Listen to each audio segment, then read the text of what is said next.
कटक जिला नियाली बिजु जनता दल पक्षर बूथ स्तरीय एजेंट प्रशिक्षण शिविर और सांगठनिक बैठक एक घरोई मंडप में अनुष्ठित हो जाएगी। प्रशिक्षण शिविर को नियालीर पूर्वतन विधायक प्रमोद कुमार मल्लिक नेतृत्व में अनुष्ठित हो जाएगी।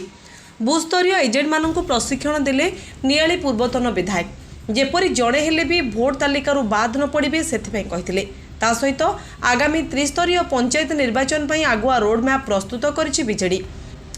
बीजेपी सरकार विफलता को नहीं बीजेडी प्रति घरे पहुंचाइब से कहवा कथा है एवं नियाली रे बीजेपी शासन करुछि जानिशुणी आम लोक मानकर भोट तालिकार नाम बाद देइछंती। ब्लॉक युवा बीजेडी उपसभापति रविनारायण साहू तांको निजस्व बूथर नाम काटी गंजाम जिलार मैपिंग थिबा जानिबाकु पाइछि। Bureau report live life Odia.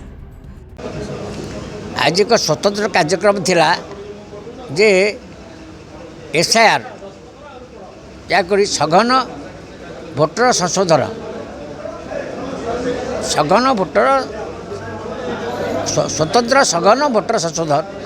कार्यक्रम एक प्रशिक्षण एवं ता सहित आगामी पंचायत निर्वाचन रे जो कार्यप्रथा सब ग्रहण करा जिवो से विषय आलोचना करने आम आमर समस्त बीएलए 2 और ता सहित अन्य जो मैंने अच्छा आगधाड़ी कार्यकर्ता पंचायत स्तर से डका जाता और आज से विषय समस्त को अवगत करागला और ता सहित आ गए बड़ कथा आम जीवु बर्तमान आप सिठाल आप काले देखिथे परदिन से जो भाव में दिन द्विपहरे बेआईन भाव गोटे बालीघाटू बाली चोरी चली से गोटे आतंकवाद सृष्टि कराई जे कई पार्टी फिटेबेनि कई किसी कहबेनि सांबादिक मान आक्रमण करने को पछौना से बर्तमान जावा और से सांबादिक सम्मेलन करा नियाले जो अराजकता सृष्टि होती दायी किए और ता केमी आगू को नहब ताप एक स्वतंत्र कार्य हम विजु जनता दल पक्ष निजी आज आम कथा जहाँ रहा आप रही आम ताकू ट्रेनिंग देलु जो मैंने बीएलए अच्छा से कार्यक्रम करेंगे और आगामी पंचायत निर्वाचन प्रस्तुति आरंभ होब और स्वतंत्र कार्यक्रम हम द्वितीय जो कि सुठाला बजार से कह जो मैंने भोटर सब ना कटि कहीं कटिला कौन कला प्रतिदिन जड़े जड़े बीएलए 2 10टी ना दे जोड़ी पारे बर्तमान आपंकर रहा प्राय 18-19 दिन तेणु गोटे गोटे बूथ रे अति बेसी 5-7 कटि आम कहे गोटे कहलु कि आपंकर नुआ गाँव में रमणी रंजन मिश्र एवं आमर आउ जन अच्छे कि साहू बापी बोली रविनारायण साहू तांको ना कटि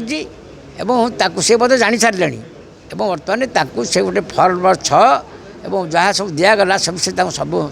संपूर्ण अवगत करागला से मैंने जाई बीएलओ पाखे ताकर करेक्शन करेंगे 2 तारीख पर्यंत एवं बीएलओ मध्य रसीद दब जे यह करेक्शन करा एवं फाइनाल लिस्ट बाहर 5 सेप्टेम्बर अतुल्य जेना ब्लॉक बीजेडी सभापति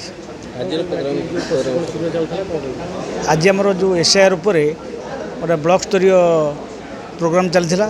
आमर जो अपॉइंटमेंट आम दल तरफ कराई बीएलओ 2 से नहीं आज गोटे संगठित भाव में आमर नेता निर्देश गोटा कराई